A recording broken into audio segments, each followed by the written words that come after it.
Hello, everyone. We're going to take just a few minutes, let people join before we get started.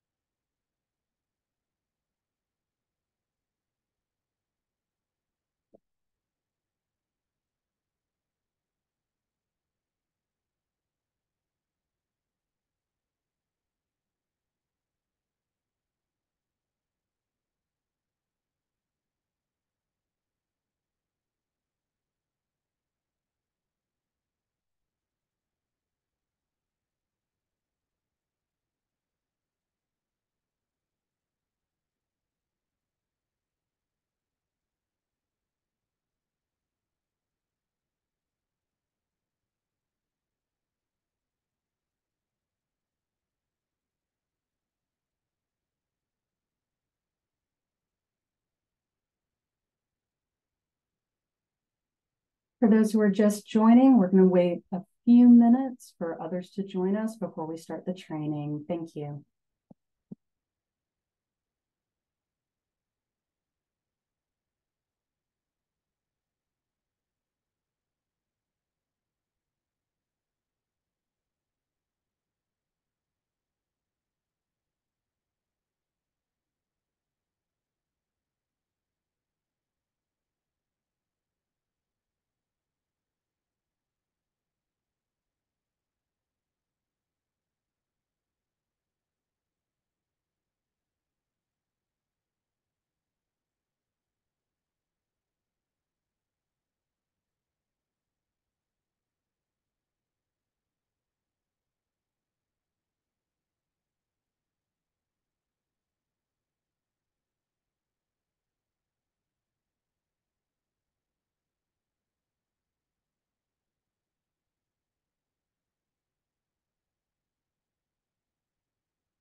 Okay, we're going to get started. Welcome everyone to today's Advocacy Basics training with the Hospice Action Network. My name is Stephanie Marburger, and I'm the manager of grassroots advocacy with the National Hospice and Palliative Care Organization, NHPCO, and the Hospice Action Network, or HAN. Feel free to drop questions into the Q&A throughout the presentation, and we will answer questions at the end. We will not have a chat running throughout the presentation, but we will provide relevant links throughout the presentation.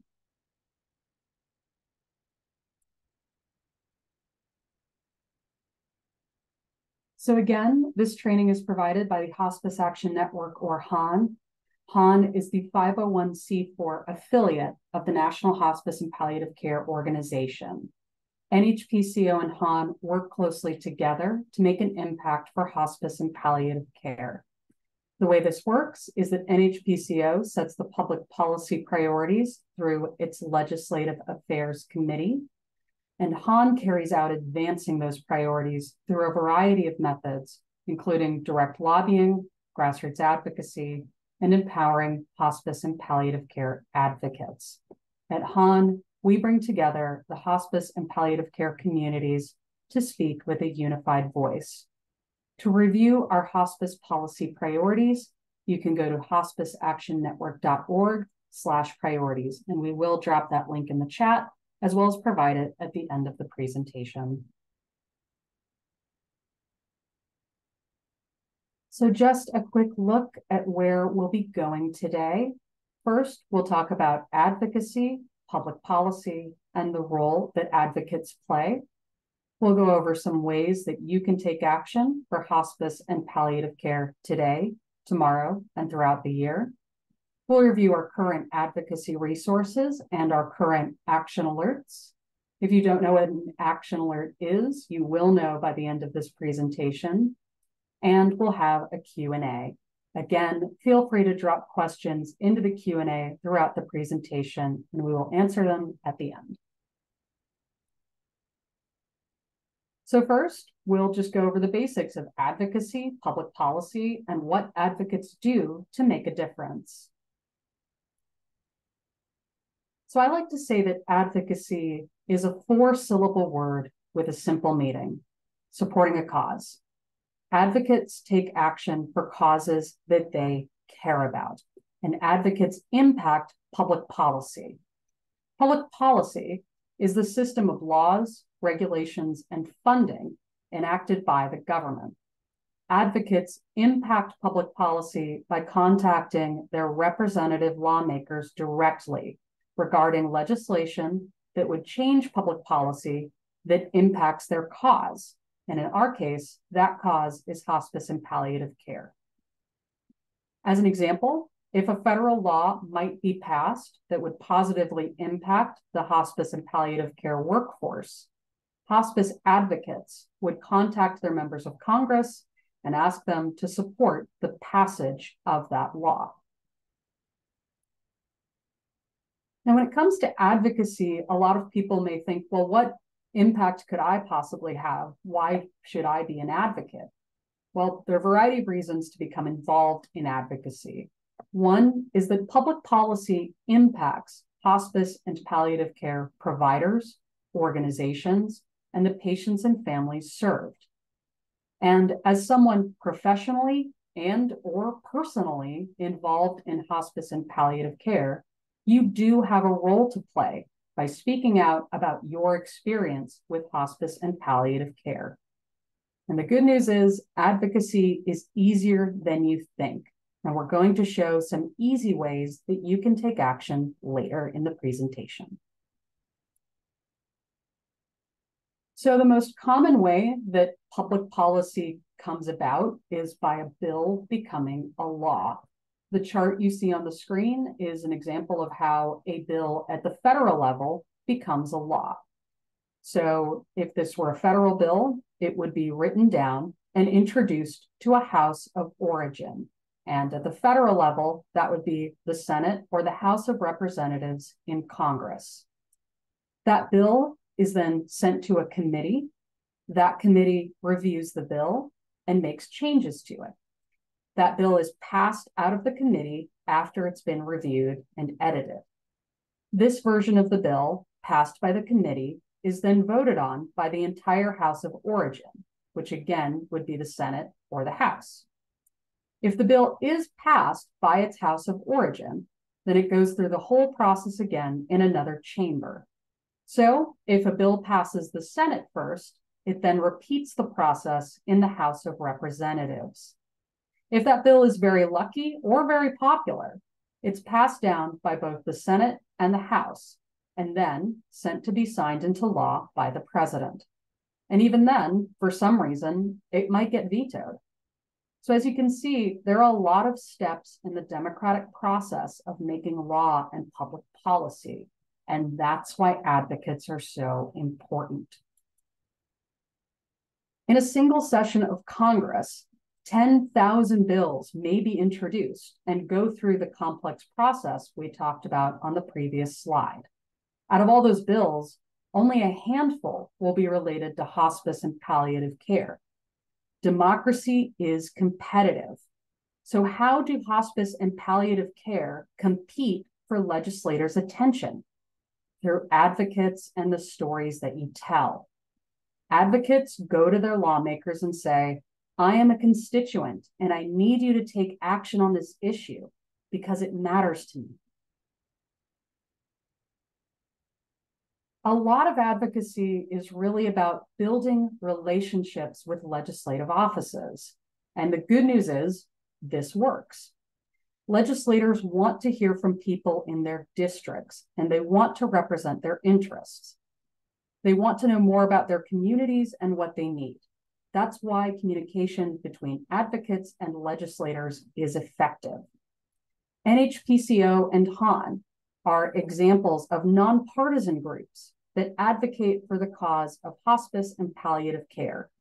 Involvement with organizations like NHPCO are important because we advocate across the aisle to all legislators in support of the cause of hospice and palliative care.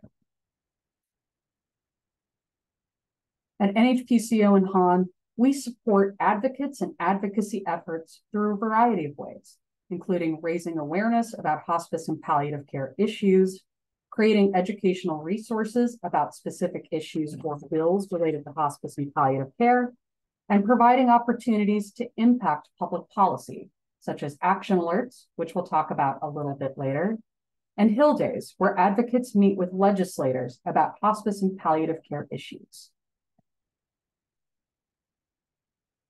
So if you want to be involved in advocacy, you know why you want to be involved, it's important to know what to support and why. So how do you find out about what bills are currently active that could impact hospice and palliative care? One way is to go to congress.gov and to search for bills in the current Congress that relate to hospice and palliative care.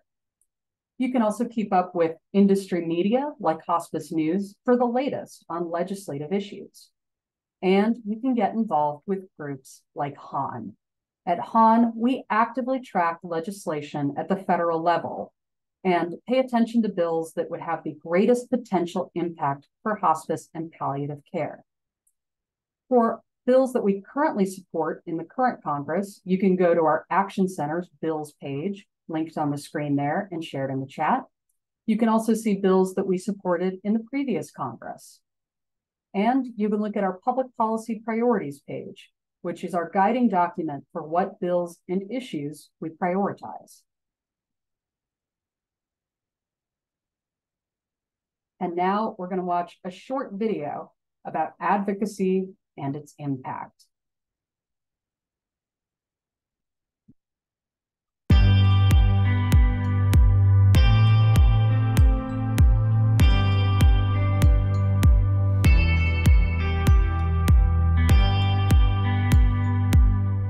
My advice for any person who is new to hospice advocacy is to tell your story and to tell it from the heart and tell it from your experience and what you know to be true, because that is what really needs to be explained to the legislators, to their staff, and even to regulators, because people don't know what we really do in hospice.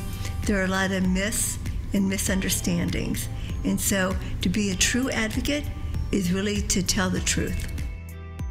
By working together with congressional leaders, it really does become a collaboration, that they know that we've heard areas of importance to them and to their constituents, and that we have the opportunity to share with them what we believe is important for us to be able to continue our work and evolve our work in ways that continue to meet the needs for their constituents, the patients and families who live in their districts, and for the providers who carry out the work there.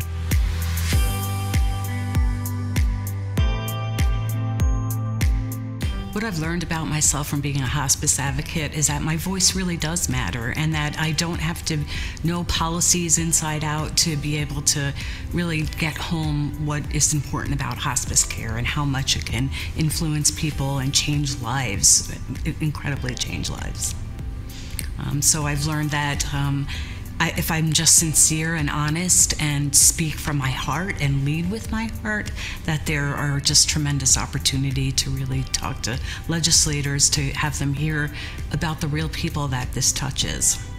There's actually nothing more American than the hospice benefit, because we collectively believe that dying with dignity is a right and not a privilege. And that is why I am committed as a leader within the hospice and palliative care community to do all that I can do to advocate to preserve and protect the integrity and longevity of the Medicare hospice benefit.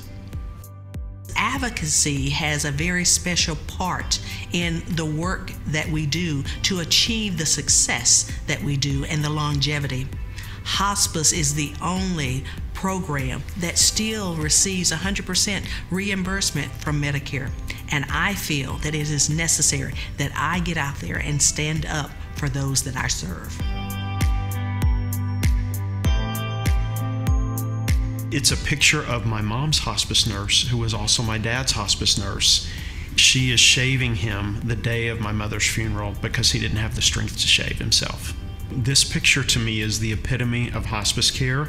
I don't know of any other healthcare setting where a registered nurse would shave someone who was too weak to shave themselves. That to me is why we do what we do.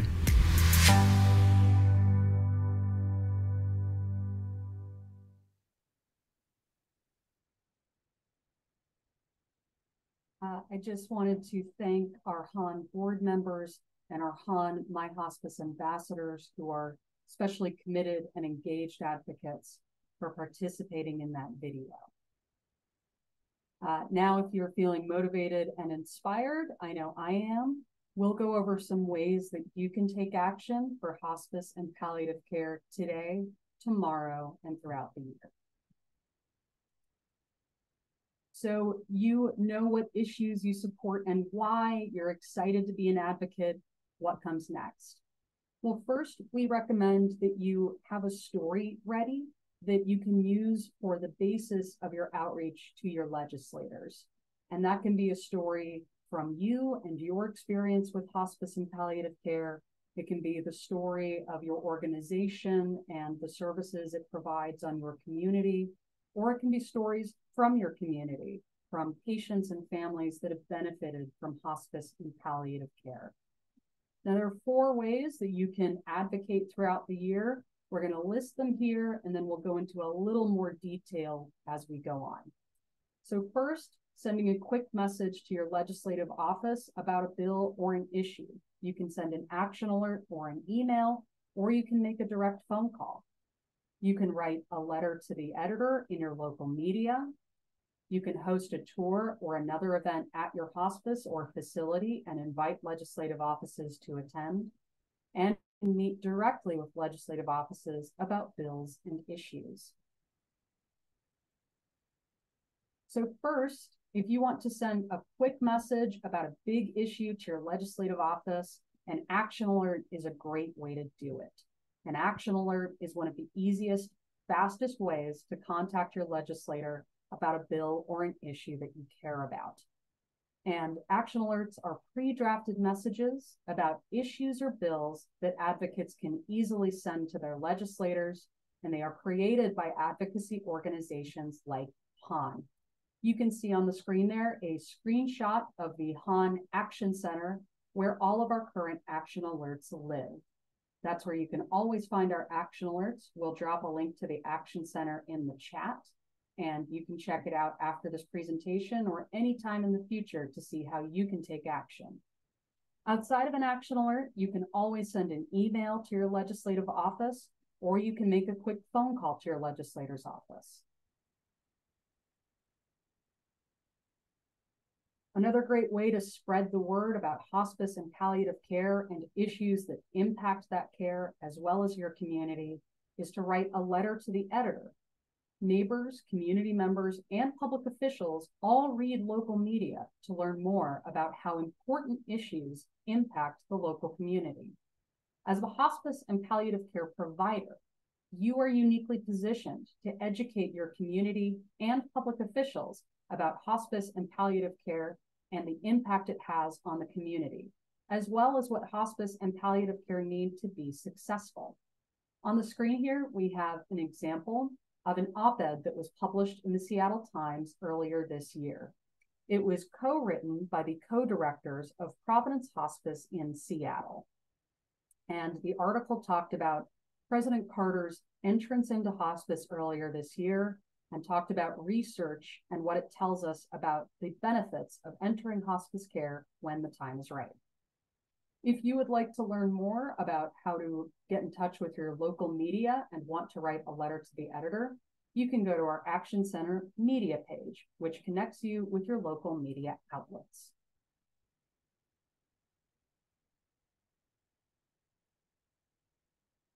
So another great way to connect legislative offices with hospice and palliative care is to invite them to an event at your hospice, whether that's hosting a tour, a roundtable, or a We Honor Veterans event.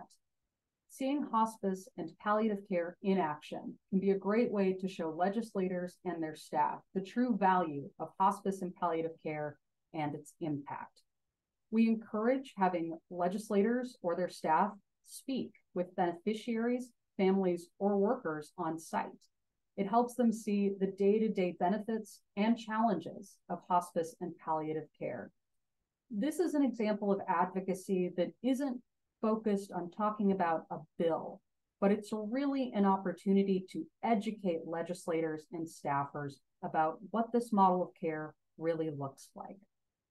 A great example of an event that appeals to legislative offices are events tied to the We Honor Veterans program. The We Honor Veterans program is a partnership between NHPCO and Veterans Affairs to provide high-quality care for our nation's veterans at the end of life. For information and guidance for arranging these sorts of visits at your site, you can go to our toolkit page where we have other advocacy resources. And if you would like to learn more about We Honor Veterans, you can go to wehonorveterans.org.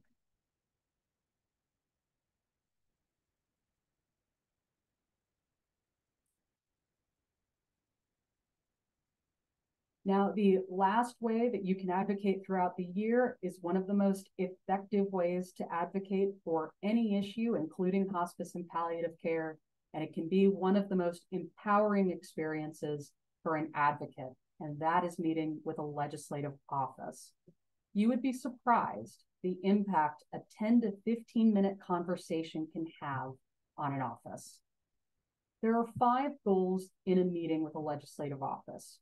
First, to introduce hospice if necessary, to educate about key hospice issues, to gather information about the office and its position, to gain support for our issues, and to build a relationship for the future. So first, you might need to introduce what hospice is to the person you're speaking with. So start out by asking, what do you know about hospice?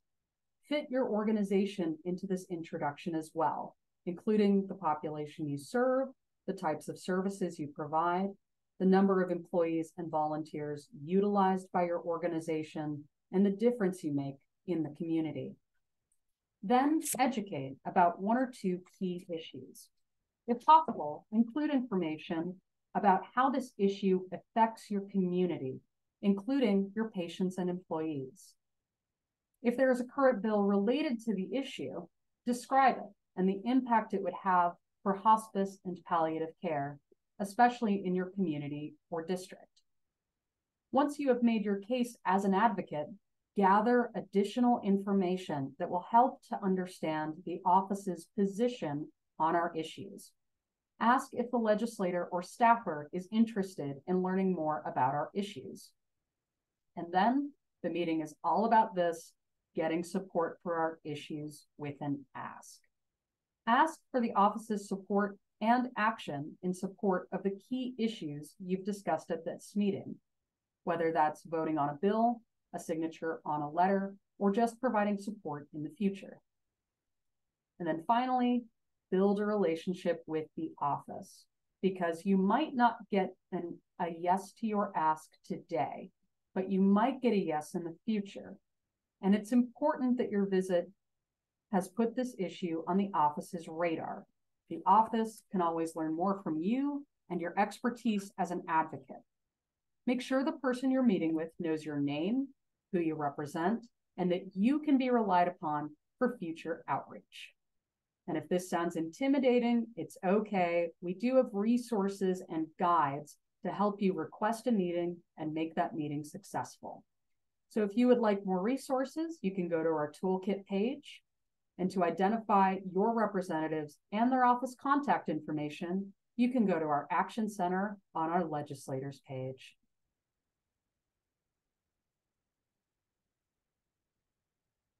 So if you're going to meet with a legislative office, we do have some tips on how to make that meeting successful. So first, your initial pitch how you're going to kick off this meeting, it should be about elevator pitch length, 2 minutes. You want to practice tying a story about hospice and palliative care to a policy ask. So, for example, if a bill would help to extend telehealth access, talk about what the COVID telehealth flexibilities have done for you as a provider, what it's done for patients and families, and then tie it together with, and here's a bill that would improve telehealth access for hospice. If you have talking points, notes, or one-pagers with you in a meeting, it's okay to use them and look at them during your meeting. If you don't have talking points on an issue prior to a meeting, you can reach out to us at HAN and we can provide assistance. And related to that, it's okay to not know everything about a specific policy or bill. You're already an expert in your own field, hospice and palliative care, and your experience with it. If a staffer needs to know something specific about a bill, they can look it up and they can contact us. What they don't know is what it's like to provide hospice care to the patients and families that rely on you. That's the most important piece you're bringing to these meetings. We also recommend that you bring resources and contact information to the office that they can utilize in the future. Again, this is that relationship building piece. And definitely practice your pitch. Role-playing a legislative meeting can be a very effective way to build confidence before going into the real thing. And last, remember to breathe. Legislators and their staffers are people just like you, and they do want to hear from you. So now we'll review the resources that we've shared throughout this training, and we'll go over our current action alerts that you can take action on today. So first, a review of our resources. At hospiceactionnetwork.org/take-action, you can find our Action Center, and that's where you'll find all of our current action alerts. You'll find bills that we currently support and that we supported in the previous Congress. You can find out who your members of Congress are and their contact information for their offices. And last, you can find the contact information for your local media outlets. If you are not already, we encourage you to sign up as a HAN advocate at hospiceactionnetwork.org/join us. By signing up as a HAN advocate, you will get the latest action alerts, advocacy updates, and more. If you're already signed up, please share our sign up link with your communities and networks so that we can continue to grow our voice. Next, our advocacy resources page on our toolkit page has a variety of guides, templates, tip sheets, and more that you can use to keep up to date with the latest advocacy resources and news. And then finally, our priorities page, which includes the HAN policy priorities document, as well as subpages on specific topics like workforce, payment policies, and program integrity.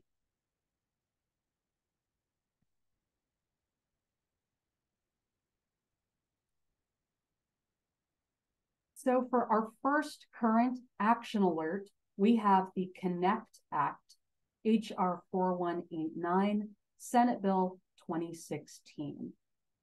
As many of you know, telehealth services have made it easier for hospice providers to provide equitable, accessible care for their patients. But soon, hospice providers may not be able to provide as many telehealth services as they currently do. Telehealth flexibilities, which were granted during the COVID-19 pandemic, are currently set to expire at the end of 2024. But through the CONNECT Act, these telehealth flexibilities would be made permanent, and Medicare coverage for telehealth services would be expanded. So we ask that you support the CONNECT Act today. We have a link to the action alert here on the slide. We will drop it in the chat. We ask you to take action and to share this action alert with your networks.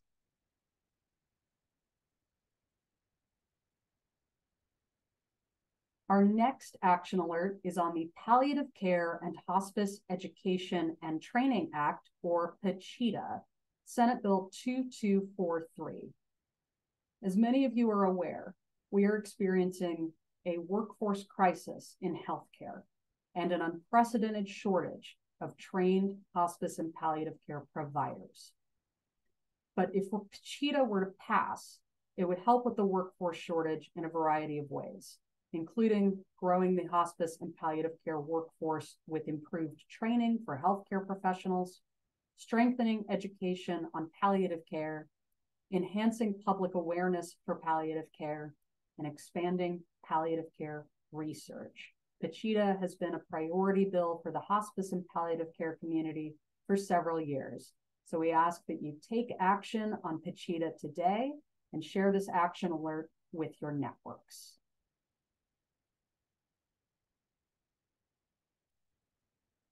Our last current action alert is on the Hospice Special Focus Program. The hospice community has long supported a special focus program that would uplift poor performing hospices and improve quality of care for patients and families. But the Centers for Medicaid and Medicare Services, starting in 2024, will initiate a hospice special focus program that will use a flawed algorithm and inaccurate methods and data to attempt to identify poor performing providers. The program will also not provide technical or educational support to hospices who are identified as low performing. If left unchanged, the Hospice Special Focus Program may not identify the poorest performing hospices and may wrongly target good actors. The four leading national hospice organizations, NHPCO, Leading Age, the National Association for Home Care and Hospice, and the National Partnership for Healthcare and Hospice Innovation, are united in their opposition to CMS's current program. We are asking Congress to pass legislation that would require CMS to make changes to the Hospice Special Focus Program to improve it. We ask that you take action on the Hospice Special Focus Program today and to share this action alert with your networks. So just a very quick roundup of all of our current action alerts on the Hospice Special Focus Program, on the CONNECT Act, and on PACHETA. You can take action on any or all of these actions today, and you can share them with your networks. For upcoming events, in June 2024, we will have Hospice Action Week in Washington, D.C., where advocates from across the country and across the spectrum of hospice and palliative care will come and meet with their representative members of Congress to speak with a united voice for hospice and palliative care issues.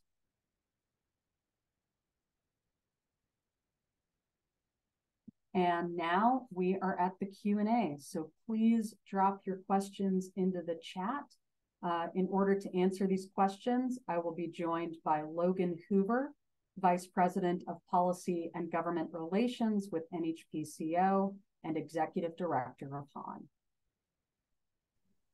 Thank you, Stephanie, and I appreciate this good tutorial on advocating on our current policy positions and ways that the broader community can get involved and ultimately make a difference. We've got one question so far, so encourage you all. If you have questions, comments, concerns, please drop them in the Q&A chat. We'll do our best to get to them. But first up right now, I have an anonymous attendee asking whether you can be a team member of a hospice participating in these actions, or whether this is limited to leadership at a provider organization. Who all can get involved? Great question. So this entire presentation is about advocacy that anyone can do. Anyone, whether you are a CEO of your own hospice, whether you are a volunteer with a hospice, whether you're a doctor or nurse, if you're someone who has a family member who is a hospice beneficiary, if you're just someone who cares about hospice, regardless as to your connection to it, all of these are things that you can do, and all of the resources we have on the HAN website are open for you to use and participate in. This is a movement that is for anyone who wants to take action for this cause. Yeah, that's absolutely right. And I think, it's important to remember that, the right to petition your government is, enshrined in our Constitution, our founding fathers. This was one of the most important things that they valued, of the right of a citizen to reach out to their local, their state, their federal government, and weigh in and provide their input. And so certainly we encourage everyone, either involved at a hospice or palliative care provider, or just sort of a citizen, to get involved and to make sure that their voice is heard. Let's see, any other questions here?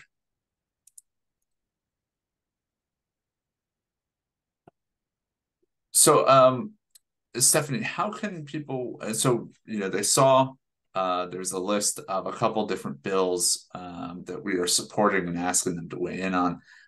What if the issue that they're facing in their community, at their organization, isn't addressed by one of those bills? What can they do to raise another issue that, is out there that they're facing? Mm-hmm. So while action alerts are an easy way to contact a legislator, they're not the only way to contact a legislator, right? So if there is not a current action alert related to an issue that you want to reach out to your legislator about, you can still reach out to them. You can send an email, you can make a phone call, you can still meet with them. And again, the most important piece that you're bringing is your story. And if that's with another policy ask, maybe not a policy ask that we currently provide on our website, that's okay. What's most important is making yourself known to that office as someone who cares about hospice and palliative care. We do have other resources on our website about issues that we don't necessarily have action alerts on right now. For example, payment policy or bereavement policy. You can always reach out to us if you say, I want to talk to my legislator about this issue. What are some things, some talking points that I could use as a part of this meeting? Again, the important thing is just raising a voice, and all that can take sometimes is just an email. Excellent. And we have a question right here. Do you have to be a member of HAN to send the alerts or to be an advocate here? You do not. Again, all of this is freely available. Our entire toolkit page is freely available. For action alerts, you have the option of signing up for emails from us. And when you do fill out an action alert, you have to fill in information, but that's largely for the legislative office. They need to know your name. They need to know where you're located so that they know you're a quote unquote real constituent. But all of this is freely available to anyone who comes to our website. Excellent. And Stephanie, I know, especially over this recent holiday weekend, I've been unsubscribing from tons of different listservs, promotional corporations. How often, if an individual were to sign up for our, email listserv, how often would they expect to see an email from you? So folks who sign up for HAN emails, they'll be getting emails when we need to send them, right? We don't activate our advocates unless we have to. So we have a monthly advocacy update email, which is a big bundle email that has advocacy resource updates, any current action alerts, any other additional advocacy news or policy news that we're sharing.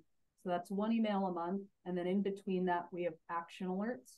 And that might be one a month, maybe one every other month, depending upon how active bills are in Congress. So it's not a lot of emails, and you still get a lot out of the emails you receive. Excellent. All right. Thank you, Stephanie. I'm going to give it a moment here in case there are any last minute questions. But do you have any kind of final thoughts? I think, everyone always thinks about advocacy as being in Washington, D.C. And I think you've done a really good job of highlighting kind of the A to Z of different ways to be involved, from things that take, a couple seconds responding to an action alert to, coming to DC or meeting with a legislator in your local district. And so I think there's a lot of different ways to get involved. But the key message here, and I think this is what we're getting at, is to be involved. Absolutely. Anyone can get involved at any level. The point is that you're doing it at all. You can send a simple message over a brief period of time. You can spend 10 to 15 minutes in an office talking to someone. What matters most is that you are making your voice heard. And I know sometimes people can feel like no one's listening. People are listening. Your legislators may be all the way in Washington, D.C., but they have their ear to the ground and they want to know what's happening at home. And the only way they're going to know is if you speak up. So overall, that's the message. Speak up however you choose to. You have a lot of ways to do it. Absolutely. And I don't see any new questions in the Q&A. That must mean we did a superb job of preempting any questions with our information. Oh, and I spoke too soon here. So Maureen says, I'm an individual volunteer, but want to find more ways to quote unquote formalize my involvement in this work. Right now I'm trying to earn CEs, but any other ideas? So any other ways that to become more formal of an advocate, maybe more superstar advocate, I might say. Anything you want to kind of go down that road? There are some things you can do on your own, and there are some things you can do with us. So as an individual advocate, one of the best ways to sort of formalize your involvement is to get involved with an organization like HAN, sign up for action alerts with us, and also reach out to your legislative office on your own. It's not a big deal to just send a message to your legislator and say, this is who I am, this is what I care about.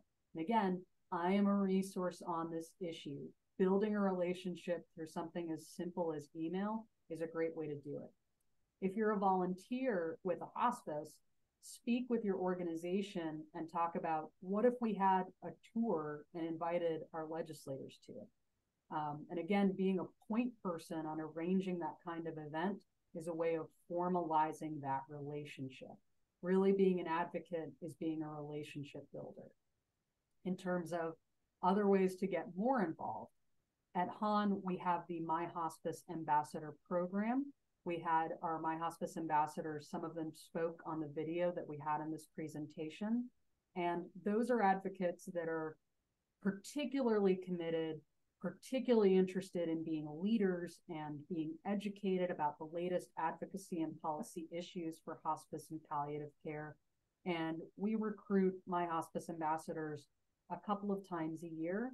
And what we look for are advocates that have been doing what I've been talking about. Have they done action alerts with us? Have they shown initiative and particular interest and availability to fill this role as a My Hospice ambassador?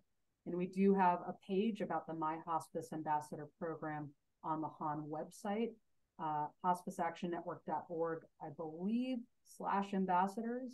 Might not be right about that, but it's easy to locate on our website if you search for My Hospice Ambassadors. Excellent. And I think I would also add that I think kind of more formalized in this process is getting your community involved as well. And so, if you just want to send an action alert, sending an email to your lawmaker, that's terrific. But there are people around you at your organization, parts of your family as well.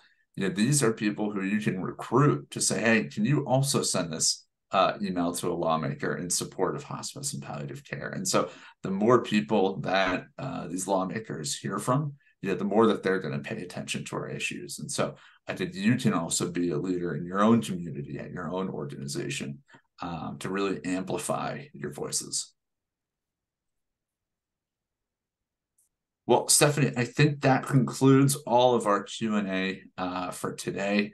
Obviously, you can continue to reach out to Stephanie and to myself as well if you have any other further questions or want to get more involved. But I will allow you, Stephanie, to close us out and wrap up the webinar.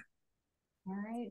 Thank you very much, Logan. Thank you to everyone who tuned in today. It was great to have you, and we hope that you were able to learn something and get some good resources out of this presentation. We will be recording this. This has all been recorded, and it will be shared after. We will also have it available on the HAN website. Again, thank you to everyone who tuned in today, and we were happy to have you.